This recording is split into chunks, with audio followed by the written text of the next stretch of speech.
शेतकरी बंधूंनो, केंद्र सरकारने इंधन क्षेत्रात एक मोठा आणि ऐतिहासिक निर्णय घेण्याच्या दिशेने पावले टाकली आहेत. 2030 पर्यंत E20 मिशन आणणार असं घोषित केल्यानंतर ते 2025 मध्येच पूर्ण केलं आणि ते लागू देखील केलं. आणि आता पुन्हा या मिशन नंतर आता सरकारचा फोकस थेट E85 इंधन मॉडेलकडे वळताना दिसत आहे.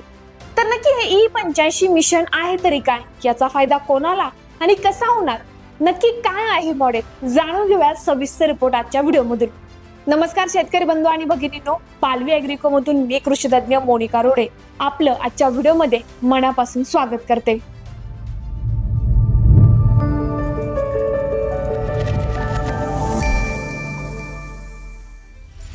आतापर्यंत ज्या इंधनामध्ये 20% इथेनॉल आणि 80% पेट्रोल वापरलं जात होतं, त्यात आता तब्बल 85% इथेनॉल आणि फक्त 15% पेट्रोल आणण्याचा प्लॅन पुढे येत आहे.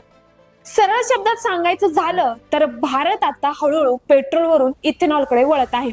आणि यामागचं सर्वात मोठं कारण म्हणजे भारताची परदेशी तेलावर असलेली प्रचंड निर्भरता. सध्या भारत जवळपास 89% कच्चं तेल आयात करतो. युद्ध, जागतिक तणाव किंवा इंधन संकट निर्माण झालं तर भारतासारख्या देशाला मोठा फटका बसू शकतो. इराण रशिया युद्ध परिस्थितीमुळे सरकारला हे वास्तव अनुभवायला देखील मिळालं. म्हणूनच सरकार आता ऊर्जा आत्मनिर्भरतेकडे मोठं पाऊल टाकत आहे.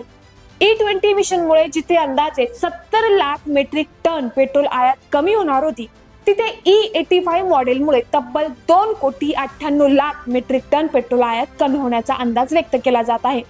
आता या निर्णयाचा सर्वात मोठा फायदा कोणाला होणार? शेतकऱ्यांना. कारण इथेनॉल तयार करण्यासाठी सर्वाधिक वापर होतो तो ऊस, मका आणि भात यासारख्या पिकांचा. जर देशभरात E85 मॉडेल लागू झालं तर या पिकांची मागणी मोठ्या प्रमाणात वाढू शकते. त्यामुळे ऊस उत्पादक, मका उत्पादक आणि भात उत्पादक शेतकऱ्यांना अधिक बाजारपेठ, चांगला दर आणि स्थिर मागणी मिळण्याची शक्यता आहे. विशेष म्हणजे ऊस उत्पादकांसाठी हा निर्णय गेम चेंजर ठरू शकतो. साखर उद्योगाबरोबरच आता इथेनॉल उद्योग देखील शेतकऱ्यांच्या उत्पादनाला मोठा आधार देणार आहे. यामुळे शेतीमालाला अधिक मूल्य मिळण्याची आशा निर्माण झाली आहे. मात्र दुसरीकडे सामान्य वाहनधारकांसाठी काही आव्हाने देखील असू शकतात.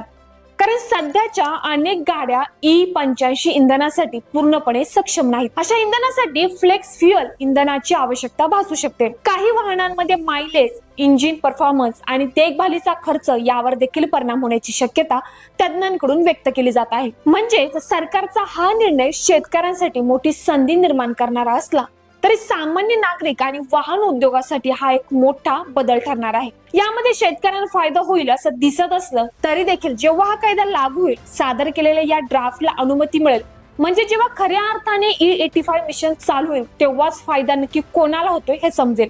शेतकऱ्यांना की सरकारला हे पूर्णपणे स्पष्ट होईल. पण शेतकरी बंधू, यावर तुमचं काय मत आहे? सरकारच्या या निर्णयाचा बाजारभावावर कितपत परिणाम होईल?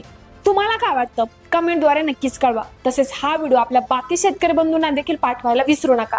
आणि असेच शेती संबंधित नवनवीन व्हिडिओ पाहण्यासाठी आपल्या पालवी ॲग्रिको चॅनलला सबस्क्राईब करायला विसरू नका.